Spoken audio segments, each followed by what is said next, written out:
selalu berusaha menyimpan sesuatu yang bisa membawa manfaat, baik untuk dirinya, untuk anak cucunya, maupun untuk keluarganya, untuk masa kini dan masa depannya. Kadang simpanan itu berbentuk uang, kadang berupa tanah, lain saat berbentuk pabrik, dan lain sebagainya. Sementara masa depan yang paling pasti adalah akhirat.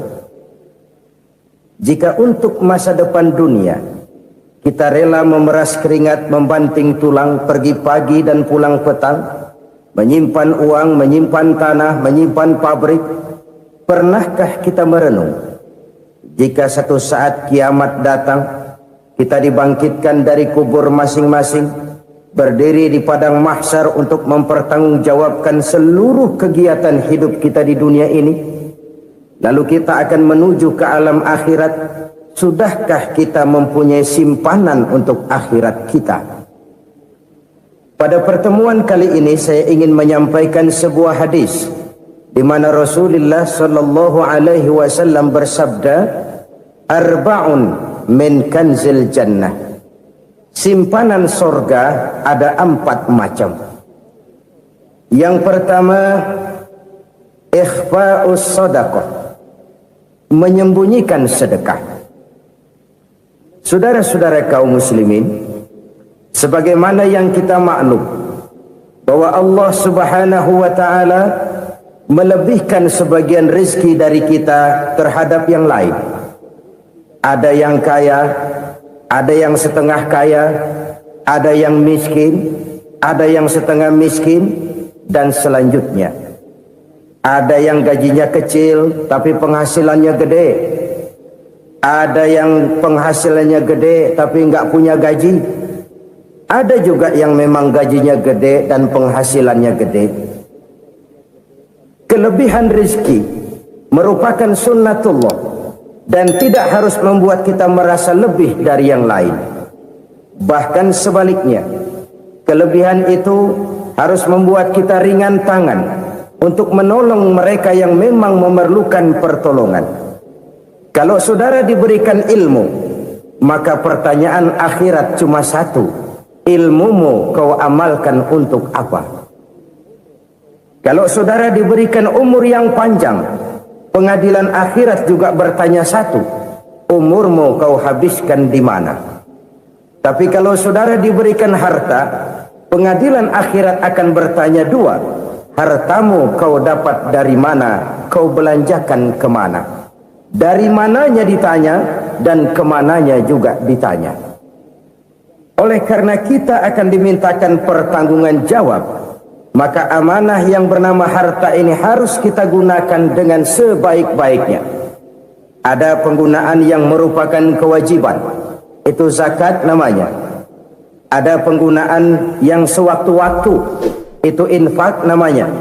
Ada yang lebih sewaktu-waktu lagi, dan itu sedekah namanya. Zakat dia terikat oleh haul dan nisab, oleh putaran batas waktu dan ukuran dari harta itu sendiri. Sedangkan infak terikat oleh situasi dan kondisi perekonomian seseorang. Sedangkan sedekah tidak terikat dengan apapun. Dalam kondisi seperti apapun kita bisa melakukan sedekah dengan yang terkecil sekalipun. Sampai-sampai Rasulullah sallallahu alaihi wasallam mengajarkan, la tahqiranna minal ma'rufi syai'an walau an talqa akhaka biwajhin talik. Atau ada hadis, tabassumuka fi wajhi akhika laka shadaqah. Senyumanmu kepada temanmu adalah sedekah. Jadi untuk melakukan sedekah tidak harus dalam berbentuk uang. Dengan ilmu kita bisa sedekah, dengan tenaga kita bisa bersedekah, dengan pikiran kita bisa bersedekah, bahkan senyum kepada teman itu pun sedekah. Jadi kalau sedekah dengan uang memang belum punya uang, nyengir aja banyakin. Itu asal pada tempatnya, jangan lalu ketemu tiang listrik cengengesan. Tentu tidak pada tempatnya dan tidak wajar.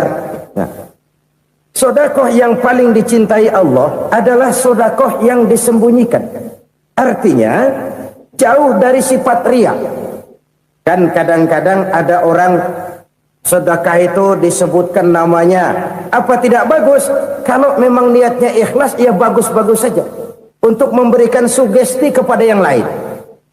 Si Fulan bin Fulan nyumbang sekian, diumumkan. Boleh kalau niatnya untuk memberikan rangsangan kepada yang lain supaya dia menyumbang lebih besar dari orang tadi. Tapi kalau itu mendatangkan riya, maka sedekah yang paling dicintai Allah adalah sedekah yang disembunyikan. Tangan kiri saja tidak tahu apa yang diberikan oleh tangan kanan. Sedekah yang dilakukan dengan ikhlas akan merupakan perbendaharaan surga, tersembunyi dari pandangan orang lain, tidak seorang pun tahu. Karena memang sikap yang baik adalah melupakan kebaikan dan mengingat kesalahan. Itu salah satu ciri orang bahagia. Orang yang selalu mengingat kesalahannya dan berusaha melupakan segala kebaikannya. Kalau dia akan berada kebaikan, dia tidak bisa ikut, dia merasa rugi karena dia merasa belum pernah berbuat baik. Tapi kalau akan melakukan kesalahan baru, dia ingat kesalahan yang sudah-sudah, sehingga terhalang baginya untuk melakukan satu kesalahan baru. Demikianlah saudara-saudara, bahwa Allah melebihkan rizki sebagian kita dari yang lain, agar terjadi tolong-menolong dalam kehidupan ini. Jadi kesenjangan yang nature, kesenjangan yang alami, itu sunnatullah. Ada yang kaya, ada yang miskin, ada yang kelas menengah. Nah, kenapa lalu sekarang kita berusaha mengentaskan kemiskinan? Oleh karena adanya kesenjangan struktural. Kalau yang kaya bisa semakin kaya, kenapa yang miskin tidak bisa naik jadi ikut sedikit kaya? Sebab pada dasarnya Islam adalah agama yang sejak turunnya sudah berupaya memerangi kemiskinan. Bahkan dikatakan kemiskinan itu mendekatkan kepada kekufuran. Orang kalau miskin udah dekat banget sama kafir. Gampang menjadi kafir. Berapa banyak saudara-saudara kita yang oleh karena soal perut, oleh karena soal materi, terpaksa meninggalkan dan menanggalkan akidahnya. Menjual petunjuk yang diberikan Allah dengan kesenangan dunia yang cuma sebentar ini. Na'udzubillah, thumma na'udzubillah. Jadi makin kita sembunyikan satu sedekah, semakin banyak perbendaharaan kita di surga. Sedekah yang paling dicintai Allah adalah sedekah yang disembunyikan. Malahan ada seorang sufi, dia punya kebiasaan kalau pergi sholat Jumat dia bawa uang, itu uang dia taruh di bawah tikar masjid. Dia niat sedekah kepada siapa saja yang nemuin itu duit. Maksudnya apa? Supaya yang nemuin nggak tahu siapa yang punya duit. Demikian dia saking ingin menyembunyikan sedekahnya.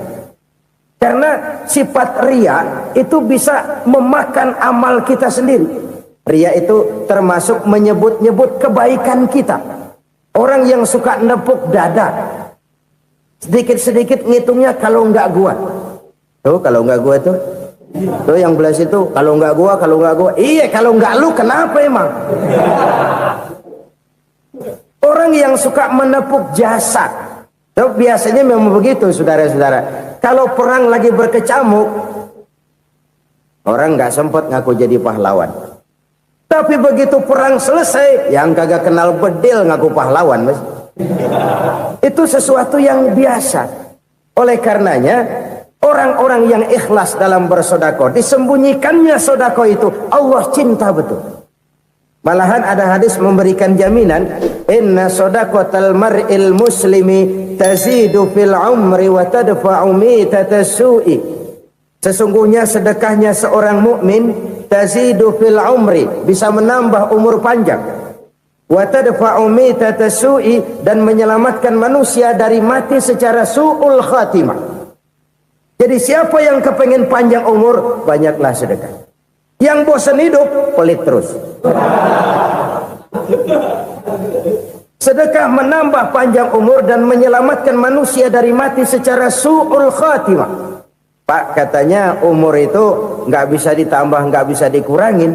Kapan? Kalau ajal sudah datang. Fa idza jaa ajaluhum la yastakhiruna sa'atan wa la yastaqdimun.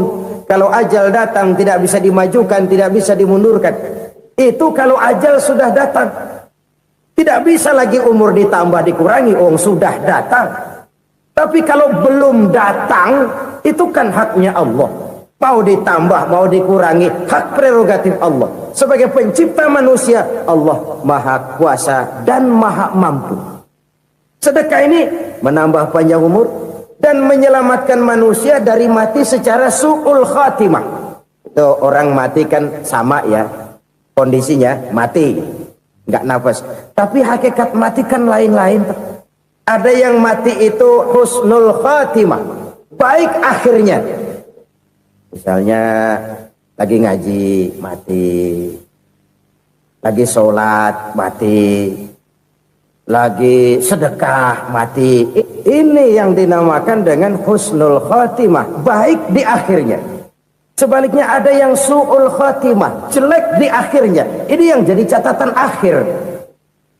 Lagi nyekek botol, mampus. Lagi banting kartu, modar.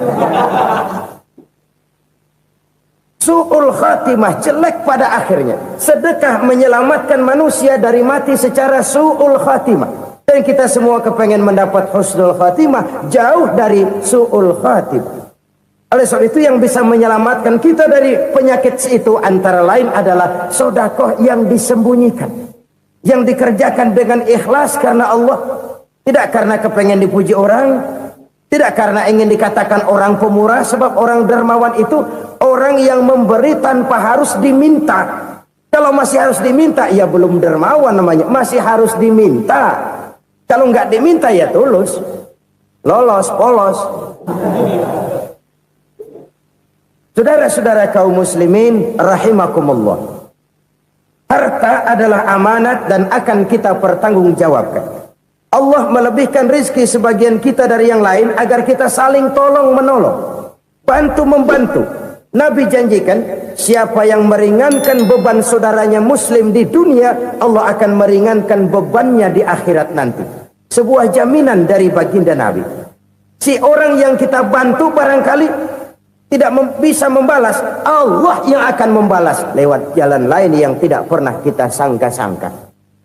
Ada orang tanya, Pak, ini ada orang nyumbang masjid sambil marah-marah, bagaimana? Saya bilang sumbangannya aja ambil, marahnya jangan. Marahnya jangan diambil, itu urusan dia. Saudara-saudara kaum muslimin rahimakumullah. Umat Islam ini kan umat yang punya potensi besar. Kadang kita merenung, kenapa kadang-kadang pembangunan masjid kok lambat sekali? Kalau hotel hari ini peletakan pertama, bulan depan peresmian. Supermarket hari ini peletakan batu pertama, minggu depan peresmian. Tapi kalau sudah yang namanya masjid, kadang-kadang peletakan batu pertama sekaligus jadi batu terakhir. 3 tahun, 4 tahun, campur nebar jalak di jalanan, duit dijaring kayak ikan sepat. Apa tidak ada orang Islam yang kaya? Banyak. Apa tidak ada pengusaha muslim yang jadi konglomerat? Ada. Lalu yang belum banyak itu yang komit terhadap nilai-nilai agamanya. Akhirnya kita jatuh jadi umat yang lemah. Belum ada pengusaha konglomerat muslim buka pabrik supermi cap beduk misalnya umpamanya atau pabrik kecap cap sorban supaya identitas keislamannya sedikit kelihatan. Kita jatuh jadi umat yang lemah karena potensi tidak terinventarisir dengan baik. Kita ini ibarat kompor yang cuma matengin nasi orang lain. Potensi kita dimanfaatkan oleh orang lain. Ukhuwah Islamiyah kita baru terbatas kepada silaturahmi. Ukhuwah di bidang ekonomi kita lemah, ukhuwah di bidang kebudayaan kita lemah, apalagi ukhuwah di bidang politik kita lebih rapuh lagi. Padahal ukhuwah itu adalah totalitas kehidupan manusia, menyangkut ipolek sosbud, memerlukan nilai-nilai ukhuwah. Jadi oleh karena itu mari kita menyadari di dalam harta kita, walaupun kita yang cari, pergi pagi, pulang sore, peras keringat, banting tulang, di sana ada harta anak yatim. Di sana ada hak masjid. Di sana ada hak pesantren, di sana ada hak jihad. Berbahagialah seseorang apabila dia oleh Allah dijadikan keran. Keran itu menyimpan air, tapi tidak untuk dirinya, tapi disalurkannya kepada mereka yang memang memerlukannya. Saudara-saudara kaum muslimin rahimakumullah, ini yang pertama. Jadi perbendaharaan surga adalah menyembunyikan sedekah. Orang lain nggak tahu, kita pun nggak pernah ngitung-ngitung. Kita anggap lewat begitu saja, padahal itu deposit akhirat. Satu. Yang kedua, perbendaharaan surga itu apa? Wa kitmanul musibah, menyembunyikan kesulitan. Kadang orang takut menghadapi kesulitan. Tapi makin kita merenung, hidup ini kan sebenarnya urusan. Takut sama urusan, ya jangan hidup. Tandanya orang hidup itu kalau punya urusan. Urusan melupakan problem. Problem sering menimbulkan kesulitan. Kesulitan bukan untuk ditakuti, tapi untuk diatasi dan dicarikan jalan keluarnya. Siapa sih orangnya yang gak pernah sulit-sulit? Makin tinggi status sosialnya, makin gede urusannya. Makin tinggi kualitas imannya, makin berat tingkat kesulitannya. Cuma memang yang namanya enak itu seperti pelangi. Biang lala itu nggak pernah di atas kepala kita, di atas kepala orang melulu. Lo sih enak lo, kata kita. Dia juga bilang, yang enak kan lo. Pelangi itu nggak pernah di atas kepala kita. Kata tukang beca, aduh enak ya naik Mercy. Kata tukang beca, apa yang di dalam mobil Mercy? Aduh enak bener tukang beca, di jok ngeringkuk ngorok pulas bener. Saya kamar pakai AC sejuk, tempat tidur sutra empuk, alga spring bed, gula kulik nggak bisa pulas kalau belum minum Valium, belum tidur. Enak bener tukang beca, di jok ngorok nggak tahu wetan kulon. Si tukang beca bilang yang di Mercy enak, yang di Mercy bilang tukang beca enak. Inilah enak. Nggak pernah di atas kepala kita, di atas kepala orang lain melulu enak itu. Nah, saudara-saudara,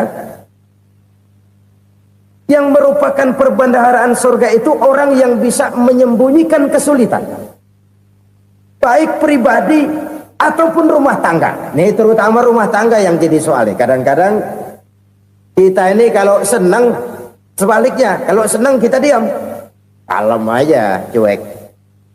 Banyak banget duit kita, bawaan diam aja udah.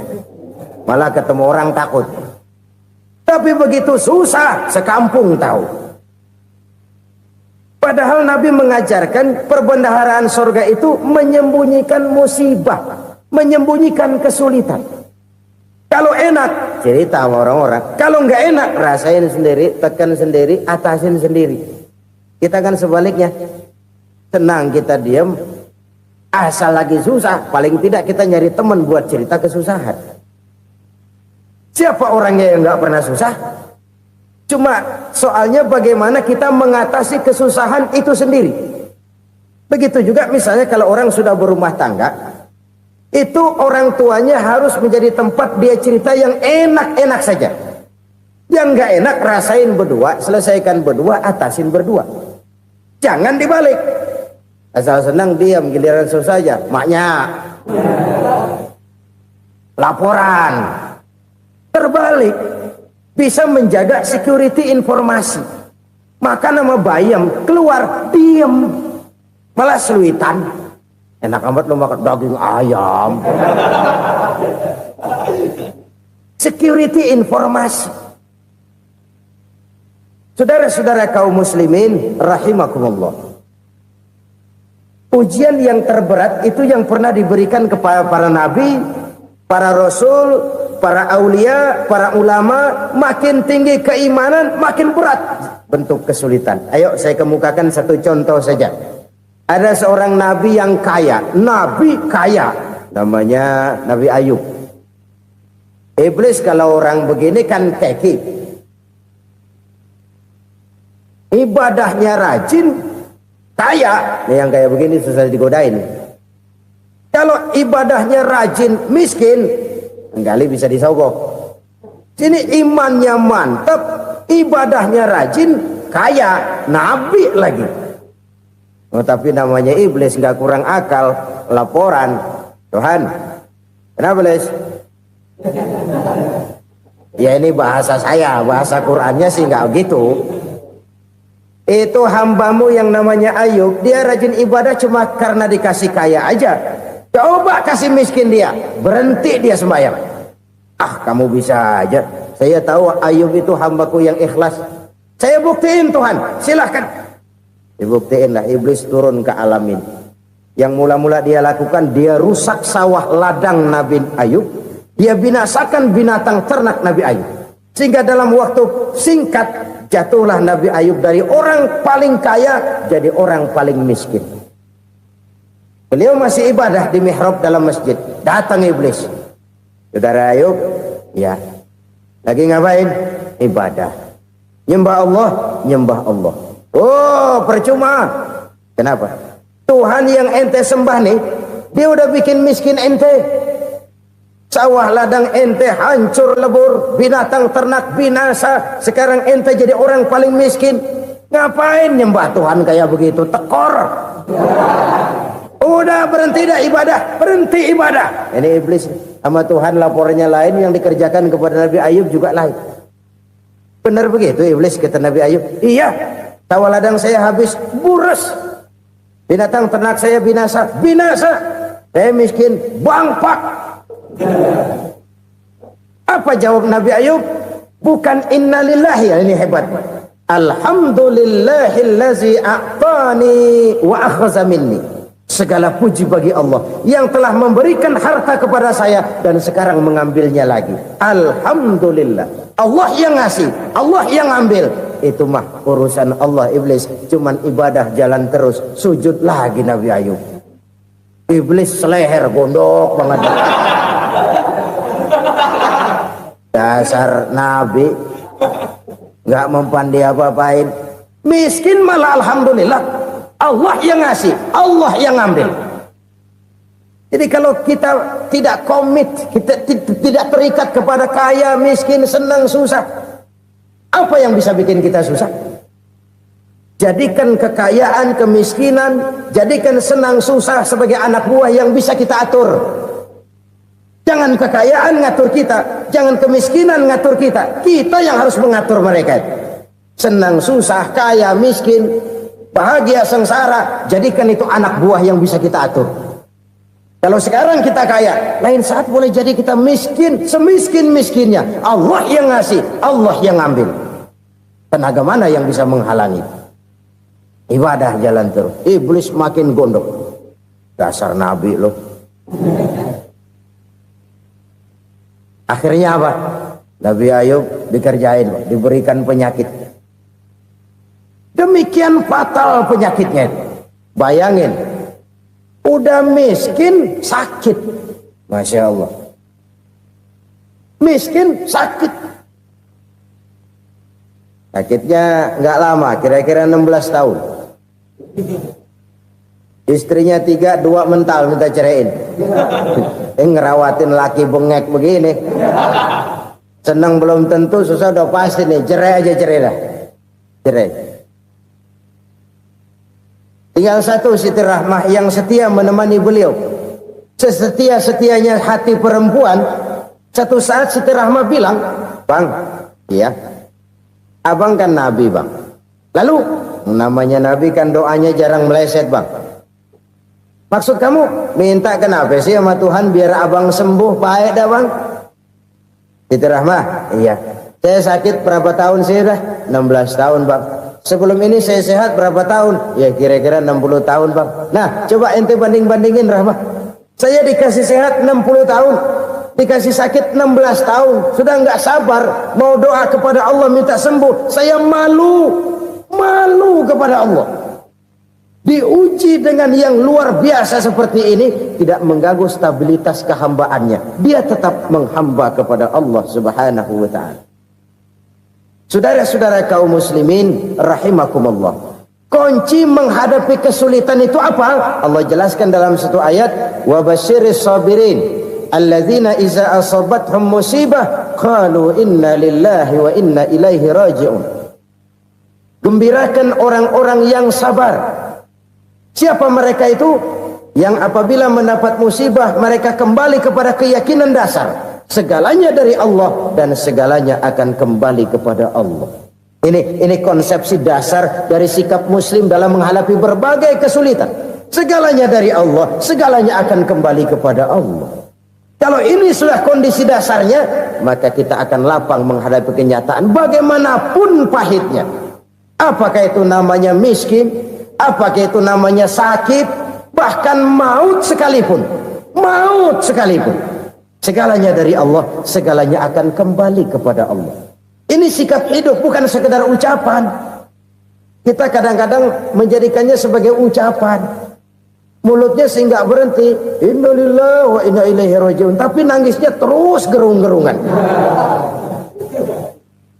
Bukan itu, ini kesadaran moral. Kalau segalanya dari Allah, segalanya kembali kepada Allah, kan sebenarnya cuma nunggu giliran. Hari ini saya nyembayangin dia, entah hari apa saya disembayangin orang. Hari ini saya antar dia ke kubur, entah hari apa orang nganterin saya ke kubur. Hari ini saya tahlilkan dia, entah nanti kapan orang tahlilkan saya. Segalanya dari Allah, segalanya akan kembali juga kepada Allah. Oleh sebab itu saudara-saudara, kesulitan bukan untuk ditakuti. Kesulitan justru untuk diatasi, dicarikan jalan keluarnya. Dan tidak ada orang yang tidak pernah mendapat kesulitan. Tidak ada. Semakin tinggi status sosial, semakin tinggi kualitas keimanan, semakin besar juga tingkat kesulitan. Hanya saja bagaimana cara kita mengatasinya. Dan Al-Quran menyatakan, inna ma'al usri yusra. Di balik kesulitan itu pasti ada kemudahan. Roda itu berputar. Karena itu Rasulullah sallallahu alaihi wasallam mengingatkan kepada kita, ta'arraf ilallahi fir raha ya'rifka fis syiddah. Ingatlah kepada Allah di waktu kamu senang, supaya Allah ingat kepada kamu di waktu kamu susah. Kalau waktu senang kita ingat kepada Allah, kita susah, Allah tidak akan meninggalkan kita. Tapi kalau waktu senang kita jauh dari Allah, sujud tidak sempat, dengan masjid jauh, ketika senang kita lupakan Allah. Nanti begitu kita susah, Allah lupakan kita. Dan itu menyakitkan. Oleh karena itu orang-orang tua kita dulu bilang, kalau lagi sehat ingat-ingat lu bakal sakit nanti. Kalau lagi kaya ingat-ingat satu saat kita bakal jatuh miskin. Bahkan kalau lagi muda ingat-ingat kita bakal tua. Dan yang terpenting, kalau lagi hidup ingat-ingat kita bakal mati. Saudara-saudara kaum muslimin rahimakumullah. Jadi yang kedua yang merupakan perbendaharaan surga, menyembunyikan musibah. Saudara-saudara kaum muslimin rahimakumullah. Hal ketiga yang merupakan perbendaharaan surga adalah wasilatur rahmi. Orang yang suka bersilaturahmi. Sebagaimana yang kita maklum bahwa manusia adalah makhluk yang disebut zon politika. Makhluk sosial yang tidak mungkin hidup sendiri-sendiri. Betapa dan siapapun kita memerlukan orang lain. Bodoh betul manusia kalau tinggal di tengah masyarakat tapi tidak mau bermasyarakat. Merasa hebat sendiri, pintar sendiri, gagah sendiri, kaya sendiri. Mungkin kalau mati juga ngubur sendiri. Jangankan kita di sini, di sorga saja Nabi Adam waktu sendirian bengong melulu, mondar mandir. Allah tegur dam sepi dam. Ya ini kalau bahasa saya. Iya Tuhan sepi ini nggak ada coret-corekan pisan ini. Diciptakan Siti Hawa baru anteng Nabi Adam. Itu di sorga. Cobalah. Umpamanya saudara tinggal di Jakarta nih. Kayak bener. Apaan aja di Jakarta punya saudara dah. Jembatan Semanggi ambil. Monas buntel bawa pulang. Hotel-hotel ambil semua. Cuman tinggal di Jakarta sendirian, apa enaknya?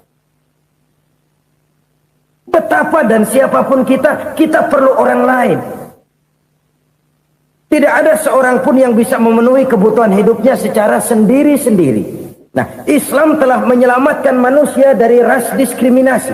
Mengikat manusia dengan persaudaraan yang berlandaskan kepada akidah. Karena itu dianjurkan bersilaturahmi. Bahkan Nabi menyatakan, man arada ayyubsata lahu fi rizqihi wa yunsa'a fi atharihi falyasil rahimah. Siapa yang kepengen diluaskan rezekinya dan dipanjangkan usianya, banyaklah ia bersilaturahmi. Siapa yang kepengen dimudahkan rezekinya, hendaknya ia banyak bersilaturahmi. Kalau banyak teman, kesulitan kan paling tidak ada tempat cerita. Udah susah sendirian, kita pikirin diri, nggak ada tempat tukar pikiran. Cepet banget sama bengek. Dilawan sendiri. Nah, secara makro kita bisa berkata, tidak mungkin ada kemenangan kalau tidak ada kekuatan. Tidak ada kekuatan kalau tidak ada kesatuan dan persatuan. Tidak mungkin ada kesatuan dan persatuan tanpa semangat silaturahmi. Kalau umat Islam mau menang, dia harus kuat. Kalau umat Islam mau kuat, dia harus bersatu. Kalau umat Islam mau bersatu, dia harus membudayakan silaturahmi ini.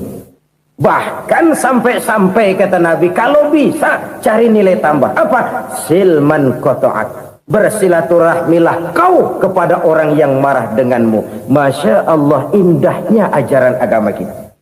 Orang yang marah pun kepada kita, kata Nabi, kalau bisa bersilaturahmilah kepadanya, kepada orang yang marah itu. Di situ nilai tambah. Cuman jujur nih hadis, ngucapinnya gampang, ngamalinnya yang berat banget.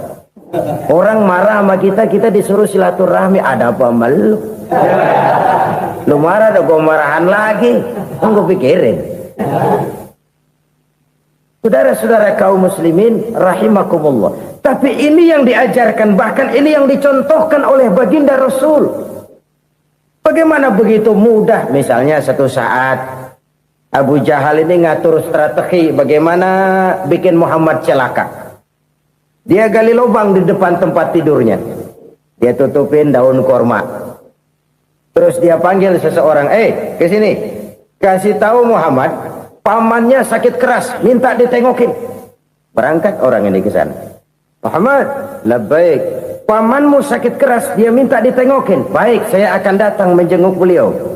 Berangkatlah Nabi ke rumah Abu Jahal tanpa prasangka apapun. Abu Jahal udah pasang setil, selimut 3 rangkap setengah dia pakai, persis kayak orang meriang. Tapi sembari ngintip dari balik selimut, begitu Muhammad buka pintu, nah masuk perangkap nih. Muhammad jalan menuju tempat pembaringan. Makin lama makin dekat, makin lama makin dekat, makin dekat ke lubang yang dipasang oleh Abu Jahal itu. Dalam hati Abu Jahal, terus dah jatuh, mampus dah lo ini. Mampus lo hari ini nih. Apa yang terjadi? Malaikat Jibril datang. Muhammad, pamanmu cuma pura-pura sakit. Di depan tempat tidurnya ada lubang perangkap supaya kamu jatuh ke situ. Sudah, kamu pulang. Balik kanan Nabi. Sudah hampir jatuh ke lubang, balik kanan, pulang. Bayangin kecewanya Abu Jahal. Muhammad dikit lagi, Muhammad dikit lagi. Enggak paman, saya pulang aja. Emosi bangun dari tempat tidur, enggak sadar kalau lagi pura-pura sakit. Lompat ngejar Nabi, dia lupa dengan lubang yang dia gali. Serak, nyemplung sendiri ke dalam lubang.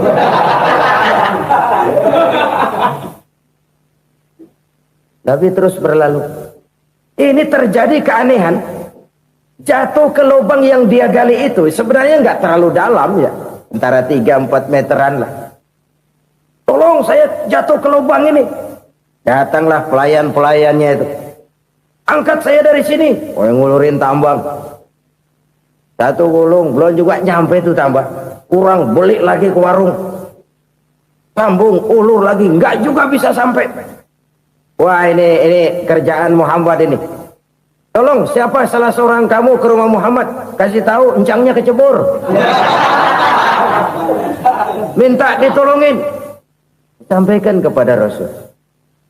Kenapa?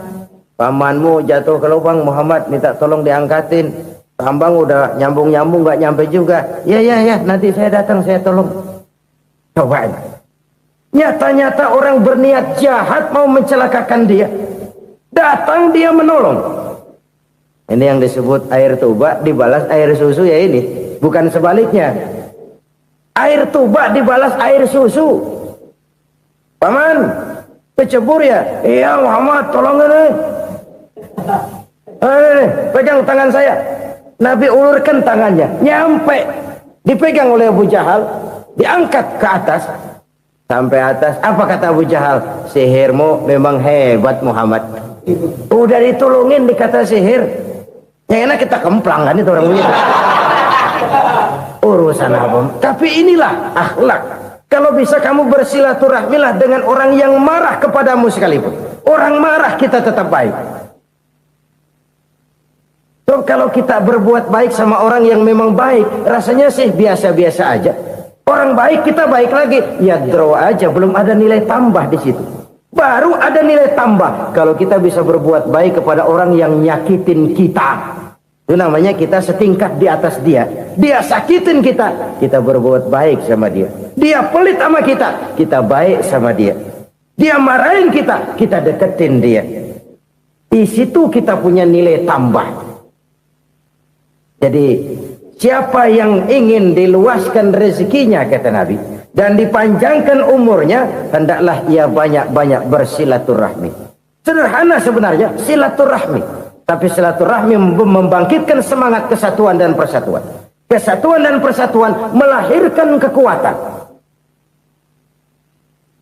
Dalam matematika, 1 ditambah 1 pasti 2.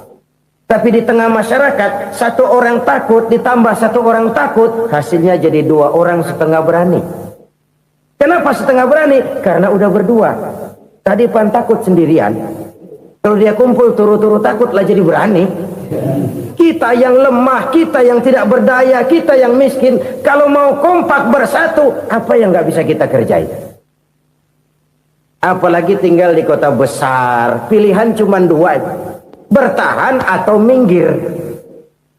Bertahan atau minggir. Untuk bisa bertahan harus mampu bersaing. Untuk mampu bersaing harus punya keahlian. Keahlian harus ditunjang dengan pendidikan. Ditambah oleh kekompakan sebagai umat. Udah miskin mencar mulu, orang injak kita. Orang nggak pandang urusan apa malu. Oleh karena itu silaturahmi pada hakikatnya merupakan roh dari ukhuwah yang diajarkan oleh agama kita. Bagaimana Islam menyelamatkan masyarakat manusia dari ras diskriminasi, mengikat manusia, dan tidak ada persaudaraan yang lebih indah selain persaudaraan yang diikat dengan nilai-nilai akidah. Sepanjang orang di jalan Allah, itulah saudara kita. Keluar dia dari jalan Allah, selesailah persaudaraan sampai di situ. Karena itu, kalau ingin menyimpan sesuatu di surga, banyaklah bersilaturahmi. Datang ke rumah ini, datang ke rumah itu, dan lain sebagainya. Itu simpanan kita di akhirat nanti. Ini yang ketiga. Saudara-saudara, yang keempat, perbendaharaan surga itu apa? Wa qawlu la hawla wa la quwwata illa billah. Ucapan la haula wa la quwwata illa billah. Ibadah kan ada yang berat, modalnya besar. Bangun masjid berat, modalnya besar. Bangun rumah sakit berat, modalnya besar. Ada ibadah yang berat tapi modalnya ringan. Misalnya puasa. Puasa itu berat, mengendalikan nafsu. Kalau sekedar nggak makan nggak minum sih enteng, mengendalikan nafsu itu jihad terbesar. Tapi kan modalnya ringan, cuma niat saja. Ini ibadah berat, modalnya ringan. Ada ibadah yang ringan, modalnya juga enteng. Seperti termasuk ucapan la haula wa la quwwata illa billah. Tanpa sadar, la haula wa la quwwata illa billah, nyelengin tuh di surga.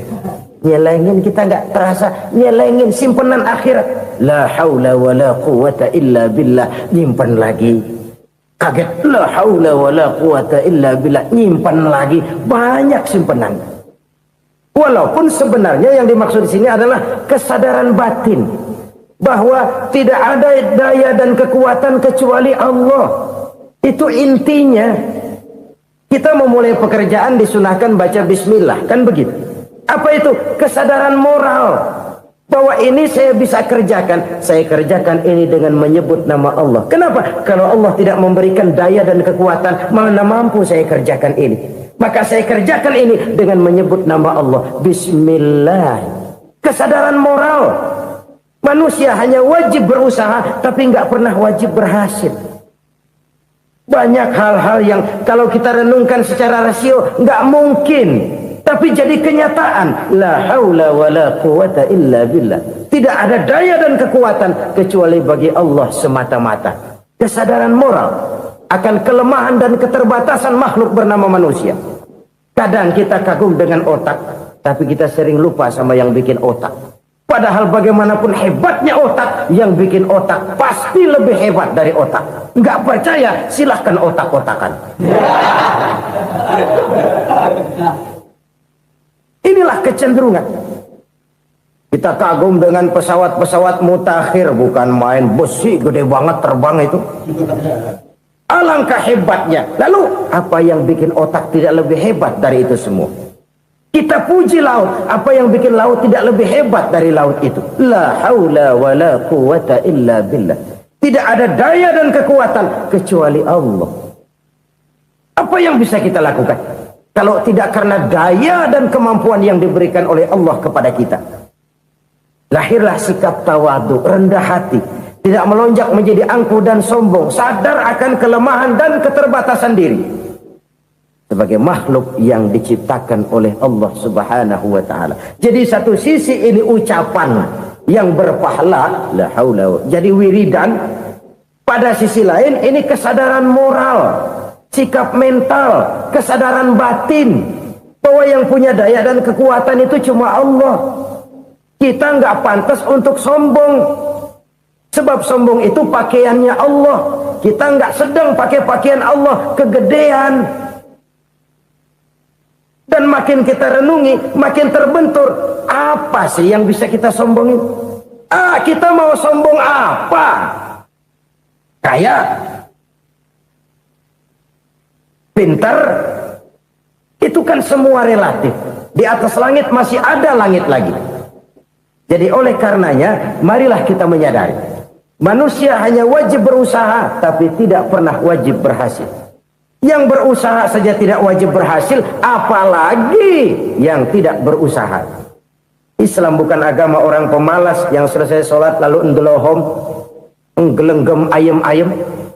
Tapi Islam bukan agama orang sombong yang setelah berusaha lalu tidak memerlukan Allah. Kita bisa saja bikin proyeksi, tahun sekian kita bakal panen besar menurut perhitungan otak. Tapi ada kejadian lain. Apa? Tikus ngambek. Habis itu dimakanin tikus, panen gagal. Proyeksi rasional gagal oleh tikus-tikus yang ngambek itu. Bisa saja terjadi. Tahun depan kita panen besar, urung. Kenapa? Musim panas panjang. Lalu sekarang ini koran-koran bikin berita musim mengalami penyelewengan. Bukan cuma manusia yang nyeleweng sekarang. Musim pakai nyeleweng. Mestinya kan musim hujan udah selesai, masih hujan-hujan juga. Musim. Nah sekarang kita boleh bikin proyeksi, kita bakal panen besar. Tahu-tahu musim panas panjang, sawah retak, air kering. Cari teknokrat yang paling botak, suruh pendekin tuh musim panas. La haula wa la quwata illa billah. Inilah kesadaran moral. Saudara, saya teringat satu saat ada seorang konglomerat. Umurnya ya kira-kira 70-an. Satu saat dia ditanya oleh wartawan, "Pak, umur Bapak berapa sih?" "Ya paling 10 tahun." 10 tahun? 10 tahun? Anak Bapak berapa orang? Satu saja? Satu. Harta Bapak berapa? Ya paling-paling bangsa 7 juta kali. 7 juta? Iya. Pak, kenapa Bapak bohongi saya? Bapak punya buku biografi. Koran-koran, majalah-majalah banyak memuat cerita riwayat hidup Bapak. Saya tahu umur Bapak 70. Kenapa bilang cuma 7 tahun? Saya tahu anak Bapak 8. Kenapa cuma bilang 1? Saya tahu harta bapak miliaran, mungkin triliunan, pabrik di mana-mana, bank di mana-mana. Kenapa bilang uang bapak cuma 7 juta? Nah, kata si konglomerat tadi, kamu benar nak, kamu benar. Umur saya kalau jumlahnya memang 70 nak. Cuman ingat-ingat saya, baru 7 tahun terakhir ini saya sujud. Baru 7 tahun terakhir ini saya berusaha dekat dengan Allah. Saya laksanakan perintahnya, saya jauhi larangannya. 7 tahun inilah rasanya yang ada nilainya di hadapan Allah. Yang 63 tahun matong, kelabu, kelem umur gue. Habis untuk maksiat, untuk munkarat. Maka ketika ditanya tadi, umur saya 7 tahun itu. Oh begitu Pak. Oh iya. Lalu anak Pak. Anak bapak kan 8. Kenapa bilang cuma 1? Nah, kalau jumlah hitungannya memang anak saya 8. Tapi dari 8 orang ini rasanya cuma 1 nih. Yang bakal jadi buah hati, belahan jantung. Pelanjut cerita, penerus sejarah. Bakal jadi anak soleh yang akan mendoakan saya. Cuma 1 rasanya anak saya ini yang bakal jadi buah hati saya. Besar-besaran saya. Yang akan mendoakan di kubur saya. Yang akan mendoakan di akhirat saya.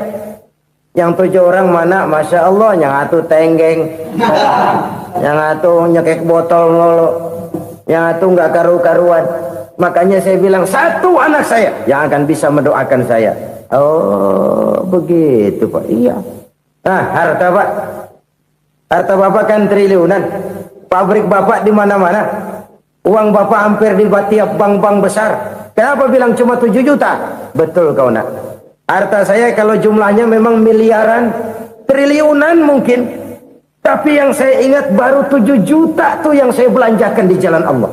Saya nyumbang masjid, saya santuni yatim piatu, saya bantu pembangunan pesantren, saya bantu pembangunan rumah sakit Islam. Itu yang akan saya bawa pulang ke akhirat, yang 7 juta itu. Yang triliunan itu nanti akan diperebutkan oleh anak-anak saya sebagai waris saya. Jadi harta saya 7 juta itu yang bakal nemenin saya di akhirat. Yang akan saya bawa pulang jadi teman saya. Saudara-saudara kaum muslimin, jangan-jangan orang tua itu adalah kita-kita ini. Jangan-jangan kita-kita ini adalah orang tua itu. Jangan-jangan itu potret dari diri kita masing-masing. Dari sekian umur yang diberikan Allah, berapa tahun yang ada nilainya di hadapan Allah? Dari sekian anak-anak yang merupakan amanah, berapa yang akan mendoakan kita sebagai orang tuanya menjadi anak soleh? Dari sekian banyak harta yang diberikan Allah, berapa yang akan kita bawa pulang menghadapnya nanti, yang kita belanjakan di jalan Allah? Ini sebuah potret kehidupan. Karena itu kita kembali kepada la haula wa la quwata illa billah. Kita wajib berusaha, kita wajib berikhtiar. Selebihnya, segala daya dan kekuatan hanya milik Allah saja semata-mata. Satu kesadaran batin dari setiap pribadi muslim.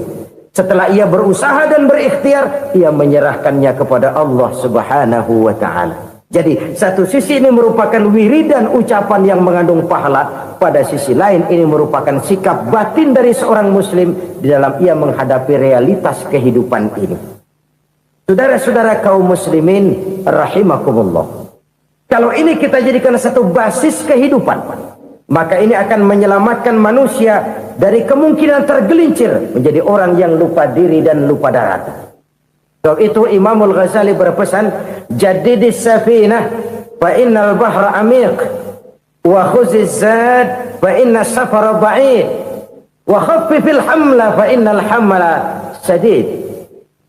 Perbarui selalu kapalmu karena lautan sangat dalam.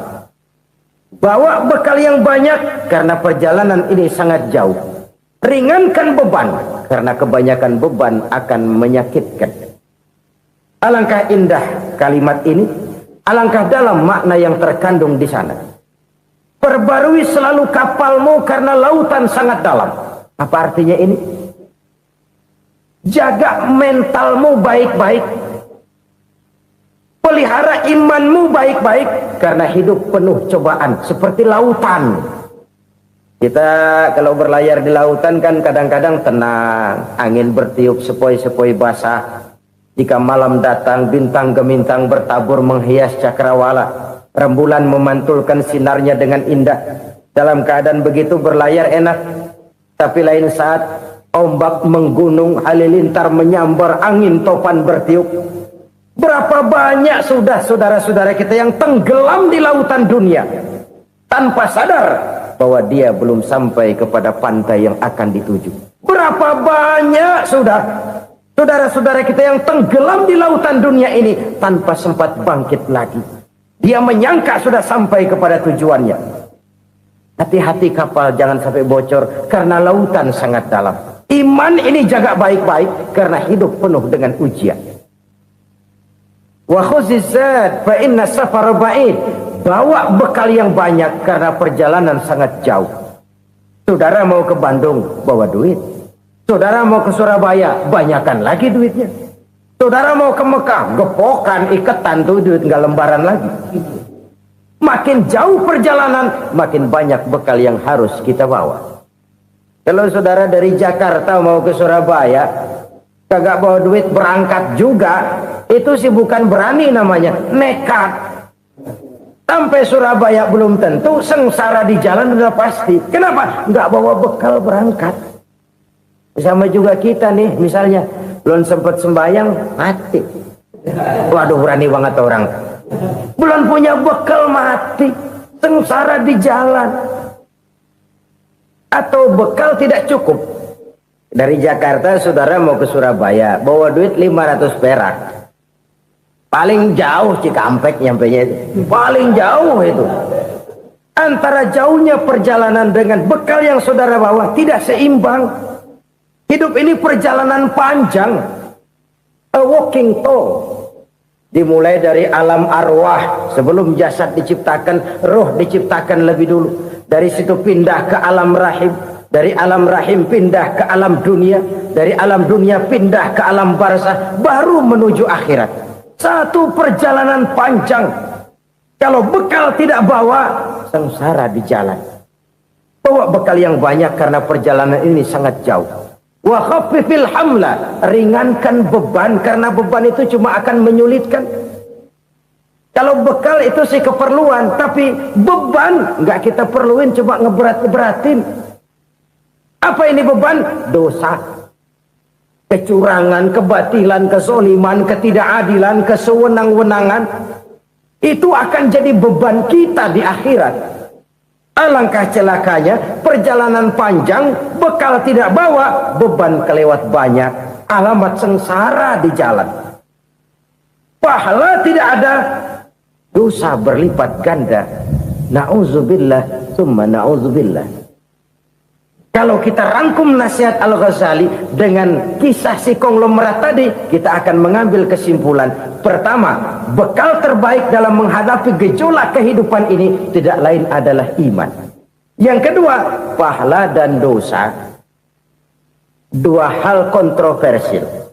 Pahala adalah bekal, dosa adalah beban. Tapi kita sekarang kan tidak begitu terangsang kepada yang abstrak. Orang berlomba mencari yang konkret-konkret saja. Yang real. Kalau memang dosa, benjol dong. Kira-kira begitu. Kira-kira begitu. Persis orang Yahudi dulu. Orang Yahudi itu kan pernah minta kepada Nabi Musa. Ya Musa, lan nu'mina laka hatta narallaha jahrah. Musa, kami nggak bakal mau beriman kepada Allah kalau belum kami lihat Allah ada nongkrong di depan kami. Kalau memang Tuhan ada, taruh dong di depan kami. Mau yang konkret-konkret saja. Kalau memang dosa, benjol dong. Kalau memang pahala, berasa dong. Orang terangsang kepada yang real, yang konkret-konkret saja. Karena itu, untuk mengejar dosa, orang mau bayar. Tapi untuk mengejar pahala, walaupun tidak bayar, orang segan. Ini yang dikatakan oleh Nabi, kamu mengharapkan ke surga, tapi kamu berat melaksanakan sesuatu yang bisa membawa kamu ke surga. Kamu ingin jauh dari neraka, tapi tiap saat kamu lakukan perbuatan-perbuatan yang justru menjerumuskan kamu ke neraka. Idda'aitum an-najata minan nar wa ramaitum fiha anfusakum. Kamu ingin selamat dari neraka, tapi kamu lemparkan diri kamu ke neraka. Kamu ingin masuk surga, tapi berat sekali kamu melakukan perbuatan-perbuatan yang bisa menyampaikan kamu di surga. Saudara-saudara kaum muslimin rahimakumullah. Jadi hal keempat yang merupakan perbendaharaan surga adalah la haula wa la quwwata illa billah. Satu sisi ini merupakan ucapan yang memperberat timbangan akhirat. Pada sisi lain ini merupakan sikap hidup seorang muslim. Kesadaran batin yang sangat dalam bahwa tidak ada daya dan kekuatan kecuali Allah. Dan itu kita simbolkan pada saat memulai pekerjaan dengan bismillah, dengan menyebut nama Allah. Satu kesadaran moral, saya hanya bisa melakukan ini karena diberikan daya dan kekuatan oleh Allah. Lahirlah sikap tawadu, rendah hati, tidak melonjak menjadi angkuh dan sombong. Saudara-saudara, sampai sini dulu jumpa kita kali ini. Semoga 4 perbendaharaan surga ini dapat kita lakukan, yang kelak akan merupakan bekal kita di kemudian hari nanti. Amin.